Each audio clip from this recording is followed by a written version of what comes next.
자, 압도적 뉴스 콘텐츠 3프로 뉴스룸입니다. 안녕하세요, 이주호 기자입니다. 안녕하세요, 한지원 기자입니다. 자, 요즘에 한지원 기자의 활약이 대단한 것 같습니다.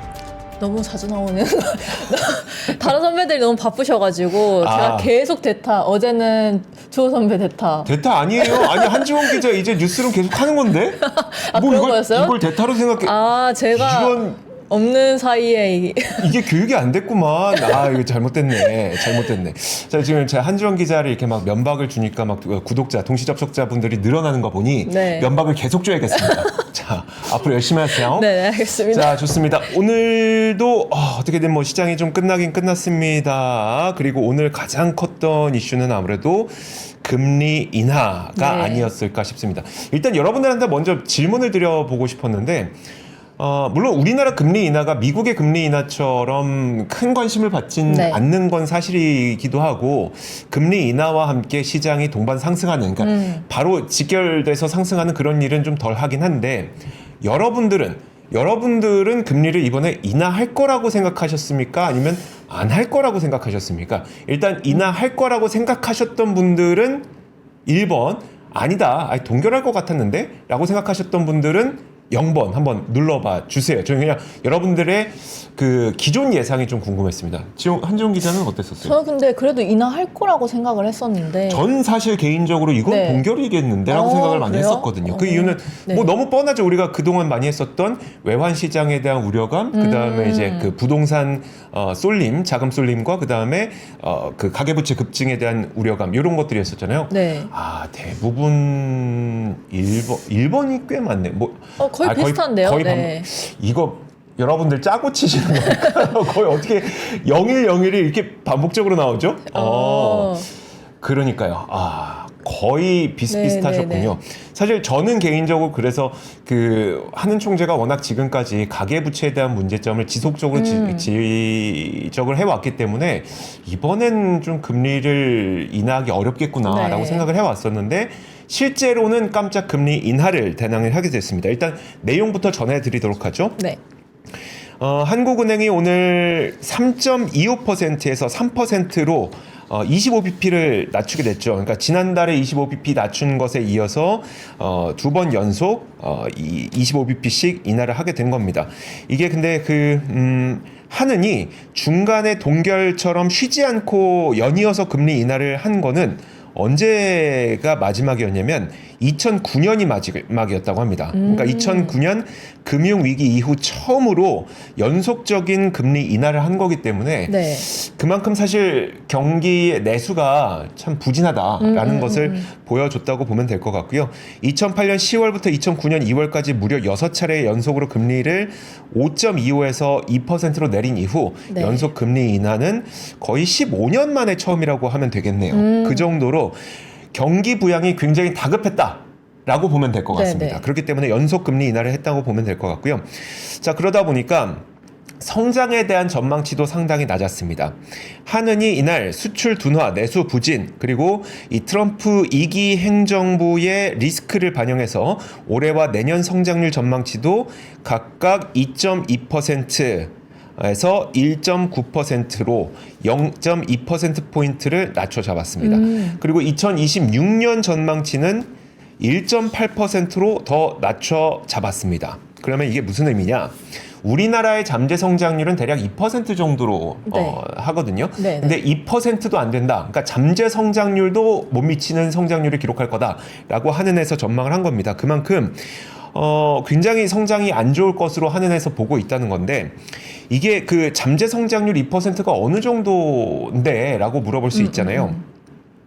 1954년 통계 집계 이래 잠재 성장률인 2%를 밑돈 경우는 1956년 0.6%, 1980년 역성장인데 마이너스 1.6%, 1998년 마이너스 5.1%, 2009년 0.8%, 2020년 마이너스 0.7%, 2023년 1.4%, 딱 6해뿐이었습니다. 이때가 어떤 때인지를 돌아보면 외환위기, 세계금융위기, 코로나19 그 정도가 됐을 때 우리나라는 네. 잠재 성장률을 달성하지 못했다는 네네네네. 거예요. 그러면 내년 내후년에 잠재 성장률을 만약에 달성하지 못하면 이건 정말 글로벌 위기급 저성장을 기록하는 거다. 그렇네요. 라고 하는 네. 거죠. 그러다 보니까 여기에선 당연히 금리를 인하해서 경기를 부양해야 된다라고 하는 다급함이 있었던 겁니다. 그래서 이제 그 일부에서는 사실 그럼 왜 이렇게 인하가 늦었냐라는 지책을 하기도 했습니다. 네. 빨리 하느니 금리를 인하해서 경기를 부양해야 된다라는 질책과 비난이 있었는데 사실 그동안은 부동산 쏠림과 가계부채의 급증을 걱정을 했었죠.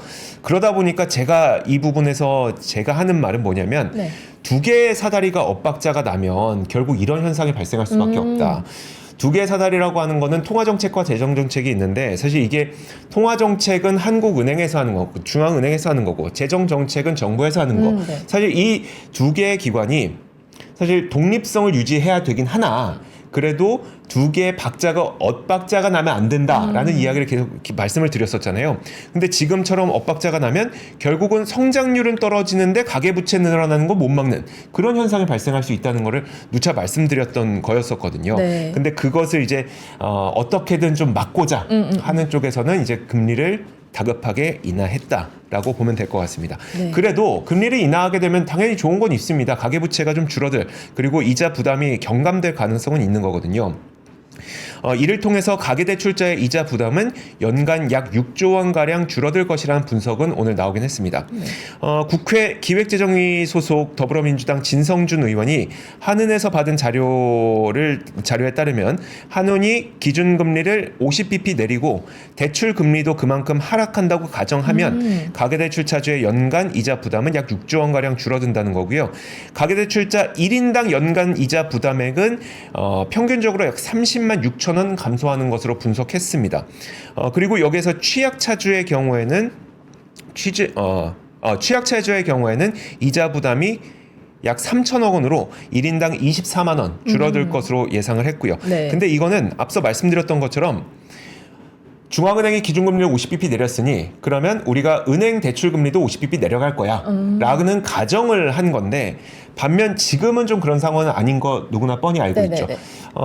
그 금융당국과 정책당국에서도 지금 하고 있는 거는 이 금리 인하의 자금이 부동산으로 쏠리는 걸 막기 위해서 어떻게든 금융권을 조여서 지금 금융권의 대출금리는 떨어지지 않게끔 하고 있는 상태입니다. 그러다 보니까 오히려 가산금리가 높아지면서 대출권이랍니다. 말이 이상해. 금융권의 대출금리는 오히려 올라가고 있는 상태라서 아마 이 가계대출의 이자 경감 효과는 아마 시간이 지나서 나타나게 될 거지 지금 당장 나타날 일은 아닐 것으로 보면 될 것 같고요.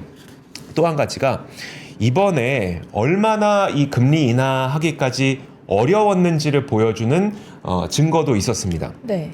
뭐냐면 한은 부총재의 소수 의견까지 나왔다라는 소식인데요. 네. 그러다 보니까 이창용 총재도 어느 때보다도 어려운 결정이었습니다라는 이야기를 했습니다. 이창용 한은 총재가 진짜 그 얼마나 어려웠는지를 얘기하면서 진짜 어느 때보다도 어려웠다 그러면서 금통위 20년 만에 한은 부총재의 소수 의견까지 나왔다라고 했습니다.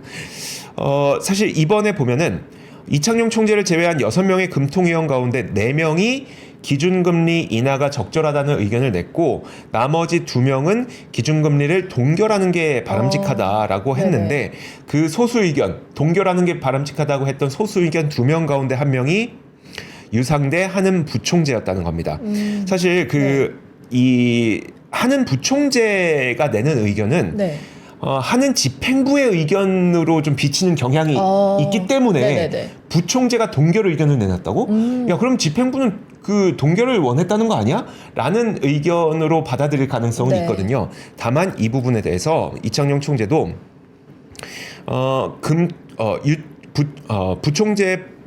부총재의 의견도 본인 의견대로 의견을 제시해서 결정한 것일 뿐이다 라고 해서 너무 확대 해석하진 마라 라고 얘기를 하긴 했습니다. 어쨌든 정말 이번에 그 소수 의견, 동결 소수 의견까지 나올 정도로 그리고 그 동결 소수 의견을 낸 분이 하는 부총재일 정도로 정말 갑론의박이 하는 내부에서도 네. 많이 이루어졌다는 것을 의미하고요. 그만큼 금리 인하를 하느냐 마느냐가 정말 어려웠다는 걸 의미하고 어쨌든 금리 인하를 하다 보니까 대통령실과 정부에서는 환영의 뜻을 내비쳤습니다. 이날 대통령실 관계자는 금통위의 기준금리 인하 결정을 존중한다면서 금리가 내려가면 내수 회복에 도움이 될 것이다 라고 얘기를 했습니다.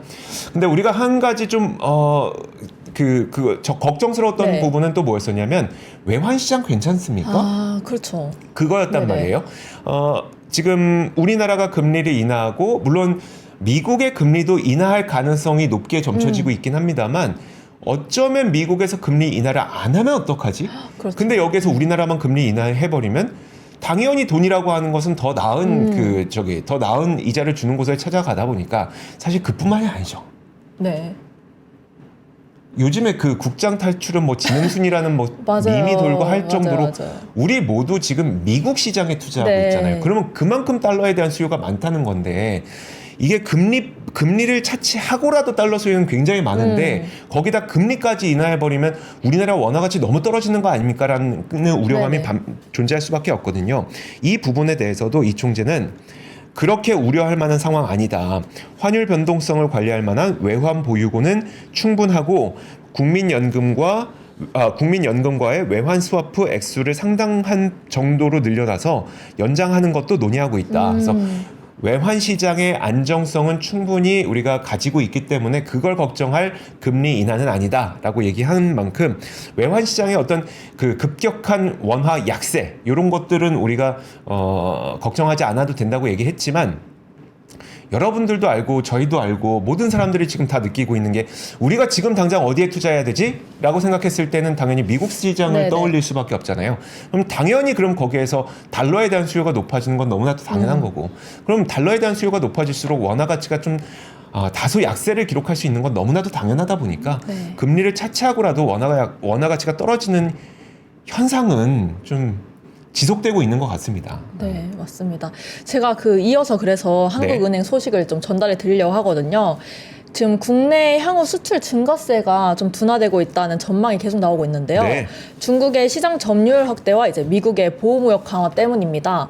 그래서 28일 한국은행이 경제 전망 보고서를 발표를 했는데요. 국내 수출 가운데 이제 AI 산업 발전과 그다음 중국 과잉 생산의 영향으로 이제 품목별로 과거와는 다른 차이가 있다고 합니다. 그래서 표를 보면서 설명을 드리겠습니다. 그래서 우선 향후 국내 수출은 이제 글로벌 AI 투자가 이어지면서 증가할 걸로 봤는데요.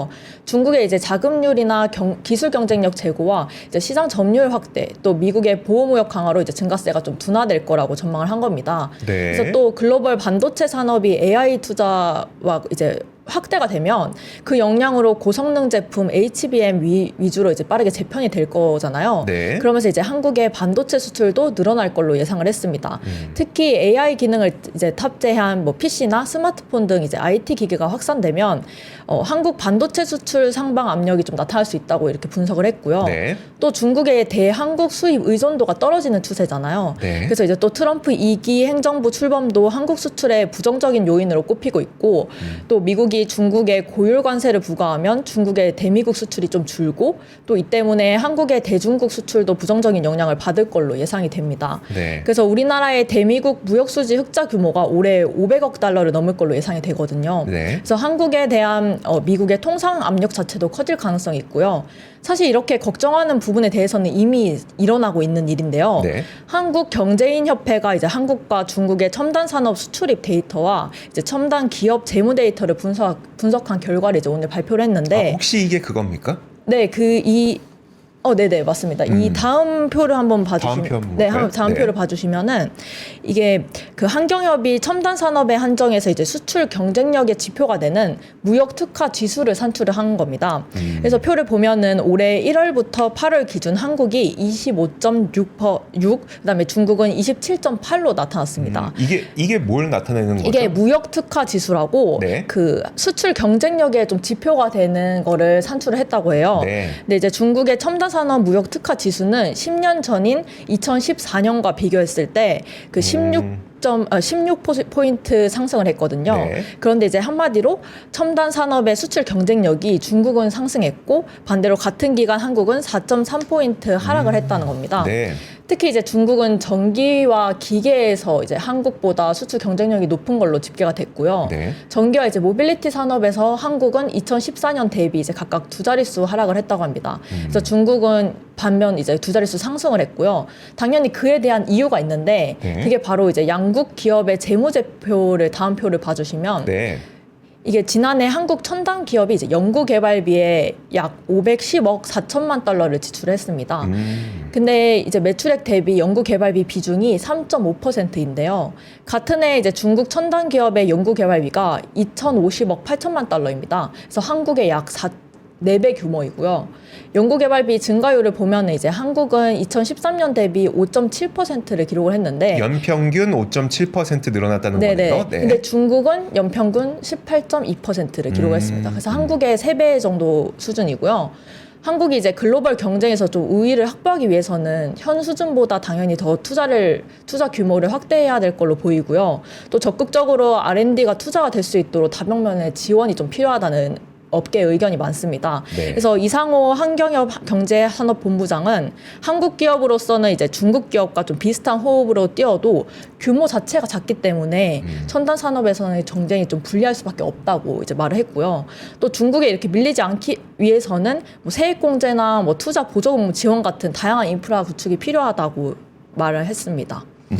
알겠습니다. 사실 우리가 네. 지금 어떤 성과를 나타내는 그런 기업들이나 아니면 그룹 아니면 산업 이런 것들을 보면은 그 지금 당장 막 주가가 올라가고 하니까 와 대단하다 잘하고 있다라고 생각하지만 사실 그 기억을 한 3, 4년 내지는 5년 정도 뒤로 돌려보면 네. 그때 투자들이 이루어졌던 네, 일들이 네, 네. 굉장히 많거든요. 그러니까 저는 이제 대표적으로 어디 가서 얘기를 많이 하는 제가 광파는 건 아닌데 네. 저의 경험으로 네, 네, 네. 되게 다른 분들한테 인상 깊게 많이 말씀드리는 게 사건이 하나가 뭐냐면 제가 생명과학과 출신이잖아요. 네네네. 생명과학과 출신인데 제가 졸업할 즈음이었으니까 한 2007년인가 2008년인가 그때쯤이었어요. 네. 그 졸업한 직후였다. 네네. 2009년인가 2010년인가 막 이때쯤이었었는데 그때 저희 학교를 졸업하셨던 선배님, 그러니까 네. 박사과정 받고 졸업하신 선배님을 만나는 일이 있었죠. 동문회에서. 네네. 근데 그분이 이제 야, 나 취직했다라고 하면서 이제 원래 그때 또 생명과학과가 진짜 먹고 살기 힘들었어요. 진짜 먹고 살기 네네네. 힘들었어. 어디 가서 이제 연구비 받기도 쉽지 네네. 않고 그랬었는데 어쨌든 야, 나 드디어 이제 취직했다라고 해서 이제 후배들한테 명함 쭉 나눠주는데 삼성인 거예요. 오. 선배 전공 포기하신 거예요? 네. 라고 했더니 알고 보니까 삼성바이오 에피스였던 겁니다.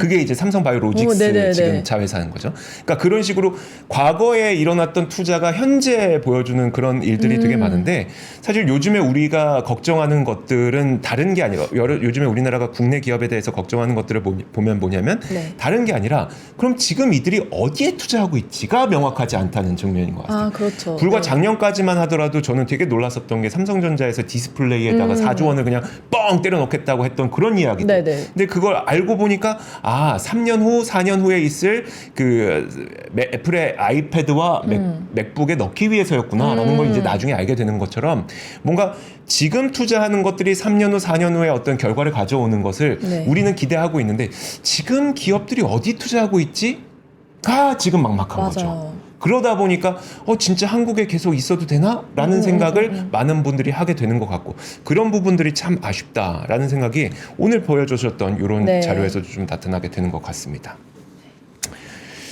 특히 이제 AI 관련돼서도 되게 좀 저희가 네. 아직 보지 못했던 미래 산업이다 보니까 네. 좀 약간 불안감도 있는 것 같고 기업들이 어디에 투자하는지 그렇죠. 약간 네이버 같은 경우도 그렇고 네. 카카오도 그렇고 네. 좀 그런 부분이 있는 것 같습니다. 네, 그렇습니다. 자, 다음 소식 전해드리도록 하죠. 다음 소식은 제가 그 단독 네. 기사를 하나 좀 보여드릴 건데, 네. 이거는 저희 권순일 취재팀장의 단독 기사가 오늘 좀 나왔습니다. 그거 네. 이제 내용만 좀 전해드리도록 하겠습니다.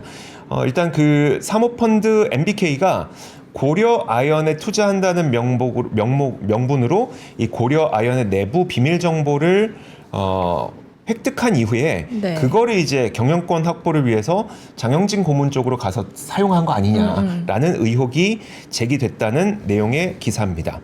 일단 보면은 MBK가 2년 전인 2022년에 고려아연이 추진하고 있었던 트로이카 드라이브 등 신사업 투자를 명분으로 내부 정보를 넘겨받았다는 거예요. 당시에 고려아연의 경우에는 2차 전지, 또 순환자원, 재생에너지 이런 신산업을 추진하고 있었고 그러다 보니까 자금이 필요했잖아요. 그러면 자금 필요할 때 이 자금을 누구로부터 좀 조달을 받는 게 좋을까라고 하는 차원에서 MBK로부터 투자를 받고자 했던 것이었었고 그러다 보니까 고려아연과 MBK는 사업상 알게 된 비밀 자료를 외부에 공개하거나 다른 목적으로 사용하지 않는다는 비밀 유지 계약을 체결하고 이 비공개 자료를 전달을 했다는 겁니다. 그런데 지금 오늘 나온 그 의혹은 네. 그 비밀 공개를 했던 그 자료를 고려아연이 아니라 장영진 고문 쪽으로 가서 MBK가 투자할 때 도움을 준 것 아니냐, 사용한 것 아니냐라고 하는 의혹인 겁니다. 그리고 MBK의 투자는 실제 실행되지 않았죠. 네. 그리고 비밀 유지 계약은 올해 5월에 종료가 됐는데 그 이후에 5월에 종료된 이후에 MBK는 영풍과 손을 잡고 고려아연의 경영권 확보를 위한 공개 매수에 나섰습니다. 투자를 명분으로 기밀 자료를 입수하고 계약 종료가 된 지 4개월 후에 상대편에서 경영권 확보를 위한 공개 매수에 나선 것 같은 정황이라는 거죠. 근데 여기에서 이제 핵심은 뭐라고 봐야 되냐면 핵심은 이건 겁니다. 그러면 그 계약 기간 동안 관련 자료가 공개 매수 계획을 수립하는 데 사용됐는지 여부입니다. 그러니까 예를 들면 5월까지가 계약 기간이었었잖아요. 그럼 5월 이전에 이 자료를 사용했느냐 네네. 여부. 그런데 여기서 뭐가 있냐면 장영진 영풍 고문이 과거에 한 매체에서 인터뷰에서 이런 얘기를 한 적이 있었어요. 고려아연이 한화, 현대차와 지분 교환을 하는 시점부터 경영권 확보를 위해서 검토를 한 적이 있다라는 발언을 했다는 거예요. 그러면 한화, 현대차와 지분 교환을 하는 시점이 언제였었냐? 현대자동차가 고려아연의 5,270억 원 규모의 유상증자에 참여했던 시점이 작년 9월이었다. 근데 계약은 올해 9월에 끝났잖아요.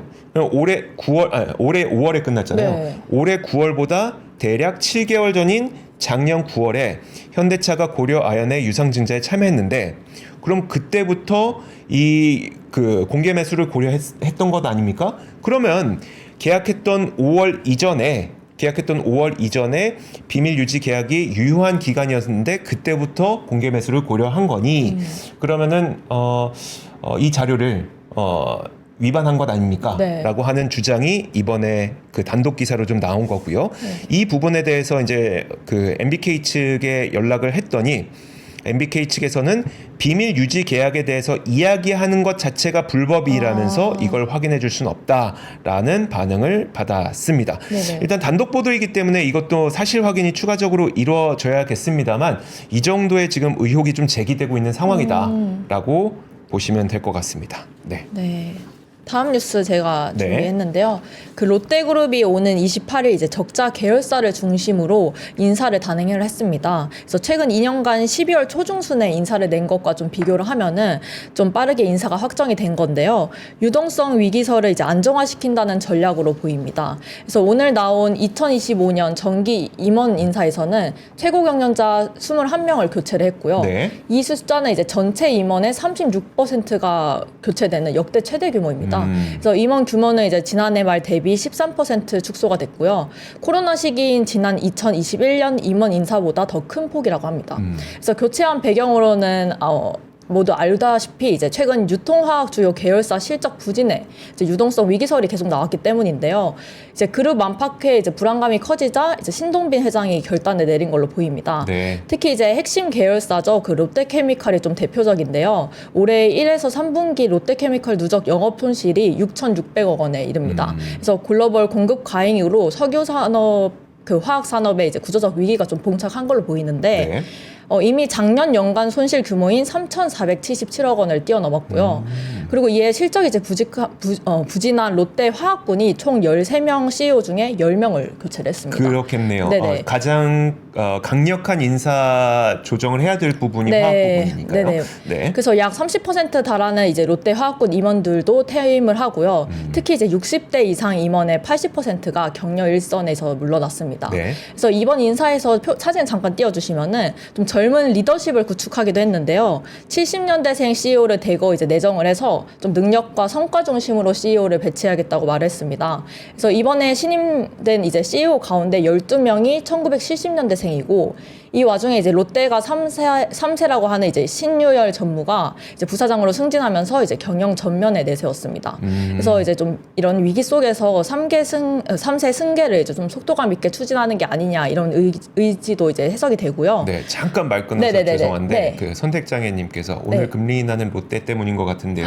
아. 연결하다 보면은 네. 틀린 말 아닙니다. 네. 틀린 말 아닙니다, 진짜. 네네. 네, 계속 말씀해 네. 주시죠. 그래서 앞서 네. 이제 롯데 위기설이 계속 나왔잖아요. 예. 그러면서 이제 어제 롯데백화점이 이제 수도권 점포가 좀 폐점 수준이라는 보도가 좀 나왔는데 한번 다음 표를 띄워주시면은 네. 그 롯데월드 타워도 담보로 나오면서 이제 위기설이 더 확산되기도 했고요. 우선 이제 롯데쇼핑이 롯데백화점과 마트의 임차 이제 점포를 우선적으로 정리를 하고 있습니다. 그래서 표를 보면은 현재 매각이 진행 중인 이제 롯데백화점과 마트인데 네. 대표적인 곳이 이제 롯데백화점 일산점입니다. 그래서 일산점은 이제 롯데쇼핑이 KB 자산운용의 매각 후에 임대 운영을 하고 있는데요. KB 자산운용 측에서 이제 재매각을 추진을 하면서 네. 우선 협상 대상자인 이제 대한토지신탁 측과 명도 비용을 좀 협상하고 있다고 합니다. 아, 그러니까 이게 그 말인 거죠. 그러니까 네. 롯데백화점 일산점을 옛날에는 롯데쇼핑이 직접 들고 네네네네. 있었는데 이거를 이제 KB 자산운용의 과거에 좀 상황이 어려워지다 네. 보니까 세일 앤 리스백 방식으로 네네, 맞습니다. 일단 뭐 땅은 팔고 그걸 임대해서 쓰는 방식 네네네. 그걸 했는데 그것마저도 네, 지금 매각하고 매각해야 된다. 네네네. 아하, 네. 그래서 다시 표를 보여주시면은 그 롯데쇼핑이 또 캡스톤 자산운용의 매각 후 임대 운영하던 이제 롯데백화점 동네 포항점, 뭐 동네 성정 군산점 이렇게 역시 재매각 절차가 진행 중이고요. 이제 해당 점포들은 향후 이제 임대료 상승이 예정돼 있어서 영업 손실이 우려된다고 합니다. 네. 그래서 이런 점을 통해서 이제 매각이 진행되고 있고 또 신한 자산운용도 롯데마트 이제 김포 한강점 매각을 진행 중입니다. 이렇게 이제 위기설이 계속되고 있는 상황에서 롯데에서 이제 이번 인사를 통해서 좀 경영 체질 개선과 좀 책임 경영 강화를 위해서 총력을 다하겠다고 말을 했고요. 그리고 이제 임원 인사를 좀 과감하게 진행한 만큼 이제 성과에 대한 좀 엄정정 책임을 물어서 경쟁력 강화에 나서겠다고 말을 하긴 했습니다. 네, 알겠습니다. 사실 저희가 뭐 기업들이 어떻게 안 좋아지고 네네. 있거나 만약에 뭐 실적이 뭐 하락하고 있거나 이렇게 문제가 생기거나 할 때 항상 보도를 드리긴 하지만 저희는 기업들이 망하는 걸 좋아하지 않습니다. 아, 그럼요. 절대로 그러려고 네네. 하는 건 아니고 이런 기업들이 이제 좀 회복을 해서 좀 더 많은 분들이 일자리도 더 갖게 되고 또 거기에 일하시는 분들도 계속 임금 상승도 있어야 되고 이런 걸 바라긴 하는데 상황이 워낙 녹록지 않다 보니까 이 소식을 계속 전해드리고 네. 있는 건데요. 사실 롯데 쇼핑과 관련해서 저도 좀 잘 됐으면 좋겠다는 바람이 있는데 네. 사실 동남아시아에서는 롯데 쇼핑이 은근히 좀 되고 있긴 해요. 아마 뭐 네. 베트남이라든지 아. 진짜 정확한 나라가 지금 기억이 안 나는데 몇 군데가 좀 롯데 쇼핑이 잘 되고 있긴 합니다. 가면은 인기도 많고 한데 이게 참 이런 어려운 상황을 타개할 수 있을 만한 그런 거리가 안 되다 보니까 참 어려운 거죠. 네. 자, 그래서 이런 재무 구조를 일단 탄탄하게 하기 위해서 온갖 부동산이라든지 자산 매각이라든지 이런 것들을 좀 고민하고 있는데 앞서 저희가 오늘 아침 라이브 네. 시간에 전해드렸던 것처럼 구조조정이 되려면 앞으로의 신성장 산업도 함께 제시해야 됩니다. 네, 그래서 맞습니다. 이 신성장 산업도 함께 제시하면서 이 재무 안정성을 보여주는 그런 구조조정을 좀 차근차근 해 나갔으면 좋겠다는 생각이 듭니다. 네. 저희 진짜 기업들이 잘 됐으면 좋겠습니다. 아, 그럼요. 예. 기업이 잘 돼야 이제 경제도 잘 되고 구독자분들도 채팅창도 좀 화사한 이런 뭐야? 네네. 결론은 좋은 댓글 받고 싶어서라는 그럼요. 얘기죠? 알겠습니다. 자, 네. 다음 뉴스 전해드리도록 하겠습니다. 다음 뉴스는 이거 한번 볼까요? 네. 불과 얼마 전까지만 하루 이틀 전까지만 하더라도 트럼프 당선인이 자, 우리는 앞으로 제가 취임하자마자부터 캐나다랑 그다음 멕시코에는 25% 관세 내가 바로 매길 겁니다라고 했잖아요. 네. 조금 전에 얼마 전에 몇 시간 전에 트럼프가 이거 X를 하나 올렸습니다. 네네. 자, 제가 멕시코 셰인바움 대통령과 그 여성분 아시죠? 네네네. 새로 당선된 여성 대통령 셰인바움 대통령과 전화를 했는데 야, 대화가 굉장히 생산적이었어요라고 딱 올렸습니다. 딱 트럼프답지 않습니까? 바로바로 말하고. 그러니까 일단 먼저 굉장히 강력한 카드 하나 던지죠. 네. 그 다음에 전화하죠. 그 다음에 생산적인 뭐 했다고 하죠. 그리고 나서 이제 실무 협의 가게 되는 이게 네. 저도 기억을 떠올려 보면 저도 2016년에 트럼프 1기 당시에도 계속 그 경제방송 앵커를 했었고 그러면서 이때 당시가 기억이 나거든요. 그때 어땠었냐면 제가 그때 보면은 네. 일단 가장 첫 번째 큰 건 하나 던집니다. 트럼프가 던져요. 네. 그 다음에 수뇌부끼리 얘기를 해요. 네. 그리고 생산적이었다. 항상 이 기사는 나와.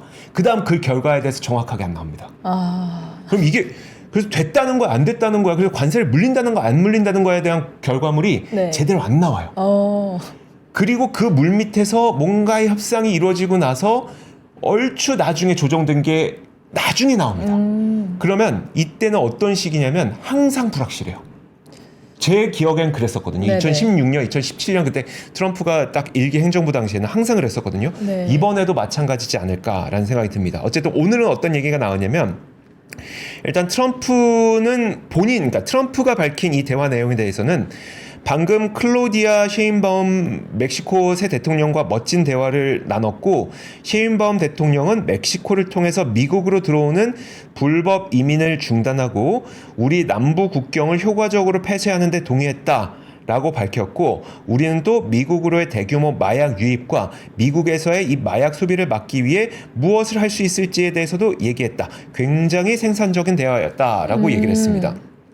그러면서 멕시코는 사람들이 우리 남부 국경으로 가는 것을 막기로 했다. 그 효력은 지금부터다. 라고 얘기를 하면서 네. 고맙다라는 글을 올렸다는 거고요. 셰인바움 멕시코 대통령도 이에 바로 응답을 해서 본인의 X에 트럼프 대통령과 당선자와 훌륭한 대화를 나눴다라고 얘기를 했고요.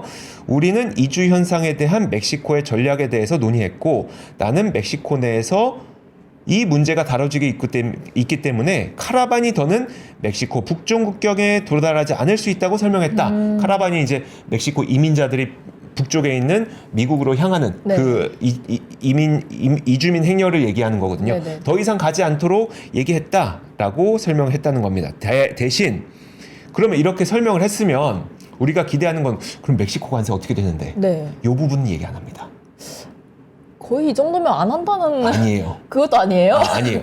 이게 네. 그러고 나서 물밑에서 이제 실무진끼리 네네. 협상을 하게 되거든요. 네. 그 부분에 대해서는 여기에서 얘기를 안 합니다. 그래서 셰인바움 대통령도 이 부분에 대해서는 분명하게 얘기하지 않았습니다.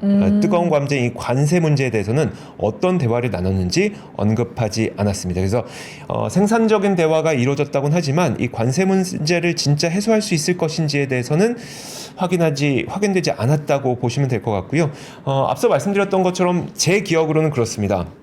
항상 네. 큰 거 던져놓고 수뇌부하고 그리고 이제 생산적인 그 대화를 나눴다고 얘기는 나오는데 그래서 그게 결과가 뭔데? 결론은 없고. 결론은 안 나오고. 네.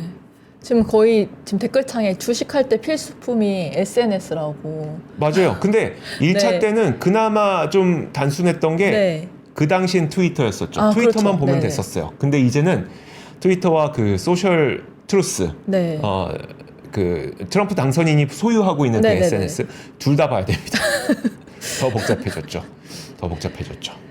네. 다음 그래- 뉴스 가면 될까요? 네. 네네네. 혹시 시간이 네, 시간이 조금 남았는데. 네. 그럼 다음 뉴스 또 보죠. 네, 그 민영생명보험 가구 가입률이 80%를 회복을 했습니다. 그중 30대에서 50대의 연금보험에 대한 수요가 좀 높은 것으로 나타났는데요. 그 보험료를 월 25만 원 이상 부담할 수 있다는 응답자 또한 전체의 47%에 달하면서 이제 노후소득 보장에 대한 상품 수요가 좀 커졌다는 분석이 나오고 있습니다. 그래서 표를 같이 보면서 좀 설명 설명을 드리고 싶은데 오늘 생명보험협회가 발표한 실태조사입니다. 그래서 우체국 보험, 수협, 신협 생명공제를 제외한 이제 민영 생명보험 가구 가입률이 80.4%를 기록했는데요. 지난 2021년 대비 2.2%포인트 상승한 걸로 이제 80%를 회복을 했고요. 또 코로나와 경기 침체로 감소했던 가구 가입률이 이제 보장성 보험 판매가 늘면서 이제 반등을 한 겁니다. 그래서 최근 가입한 이제 민영 생명 보험이 질병보험 보장으로 이제 42.4%로 가장 많았고요. 혹시 그 수치들을 좀 어디서 볼 수 있을까요? 네, 여기 밑에 표를 보면은 네. 나오는데요. 네, 그래서 지난 죄송합니다. 최근 이제 가입한 민영 생명보험이 이제 질병보장보험이 42.4%로 가장 많았고, 그다음에 실손의료보험이 20.6%, 그다음 상해재해보험이 15.2%로 이제 뒤를 이었습니다. 특히 이번 조사는 이제 30대에서 50대 연금보험 수요가 높은 걸로 나타났는데요. 연금보험 상품이 이제 보험료로 월 25만 원 이상 지출할 의향이 있다는 응답이 이제 전체의 46.7%가 차지를 한 겁니다. 네. 특히 이제 30대에서 50대 가구주의 지출 의향이 이제 제일 컸고요. 현재 이제 가구주 또는 배우자가 민영생명보험사의 연금보험에 가입한 비율이 16.3%, 그리고 이제 가입된 연금보험 월 예상 연금액만 이제 100만 원 미만이 86.7%가 된다고 합니다. 그래서 최소 노후 생활자금을 위해서 이제 200만 원 이상이 필요하다는 응답이 81.1%라고 하는데, 좀 이런 점을 고려할 때 이제 향후 사적 연금에 대한 이제 잠재 수요가 좀 크다는 분석이 계속 나오고 있고요. 네. 그리고 또 이제 이 실태 조사에 따르면은 전체 응답자의 23.6%가 현재 생활에 좀 불안을 느낀다고 대답을 네. 했습니다. 그래서 그 이유에 대해서는 이제 물가 경기라는 응답이 65%였고, 또 자신과 이제 가족의 건강이 좀 중요하다가 54%, 그리고 노후 생활이 50% 등의 순이었는데요. 또 이제 가구주 연령대별로 노후 생활 자금 불안 정도도 이제 좀 살펴보면은 40대 이상의 가구의 이제 가구의 노후 생활 자금이 불안할 정도로 상대적으로 좀 높았다고 합니다. 결국은 결국은 그 노후 생활에 대한 그 준비가 안 되어 있는 상황이다 보니까 이렇게 연금 보험, 특히 25만 한 달에 25만 원이라고 하는 적지 않은 금액을 내고라도 나는 연금 보험이라도 들어야 되겠다. 사적 연금이라도 들어야지 내가 노후에 살 수 있겠구나라고 하는 불안감을 많은 분들이 지금 느끼고 있다는 걸 보여주는 거고요. 그럼 연결지어서 마지막 한 가지만 좀 단신으로 간단하게만 살펴보도록 하겠습니다. 오늘 그 3분기 가계동향조사 결과가 발표가 됐는데, 여기에서는 가계소득은 늘었는데 결국은 소득 분배가 상당히 악화된 걸로 나왔거든요. 이런 것들이 결국은 이제 내 미래가 좀 불안하다. 왜냐하면 나의 소득은 물론 전체 가계소득은 늘었지만 이걸 면밀히 뜯어놓고 보면 저 위에 있는 상위 20%에 있는 고소득 계층만 지금 급여가 늘어나고 나머지는 급여가 줄어들고 있으니까 라고 하는 그런 불안감이 좀 작용을 하고 있는 것 같습니다. 그리고 이 고소득 계층의 경우에는 그래도 어느 정도 노후 준비가 되어 있겠지. 하지만 나와 같이 일반인들은 소득도 안 늘어나는데 이거 노후 준비도 안 돼 있는데 어떡하지? 그리고 나의 퇴직 연령은 50대가 될 텐데 그리고 연금을 받을 수 있는 수령 시점은 60대인데 나머지 10년 동안 내가 그거 하려면 퇴직금을 받아서 10년 동안 자영업하고, 이 자영업했을 때 안 되면 난 진짜 큰일 난데. 그런 것들 때문에 결국 이 연금보험에 대한 수요가 늘어나고 있다. 이런 식의 좀 맥락이 좀 존재하고 있다고 보시면 될 것 같습니다. 자, 더 이상은 안 하겠고요. 저희 3프로 뉴스룸은 딱 오늘 여기까지 하도록 하겠습니다. 자, 그러면 저희는 내일 오도록 하겠습니다. 고맙습니다. 감사합니다. 삶의 격을 높이는 9가지 지혜를 함께 나눕니다. 위즈덤 칼리지 시즌 2 영상 아래 링크를 클릭하시면 자세한 내용을 확인하실 수 있습니다.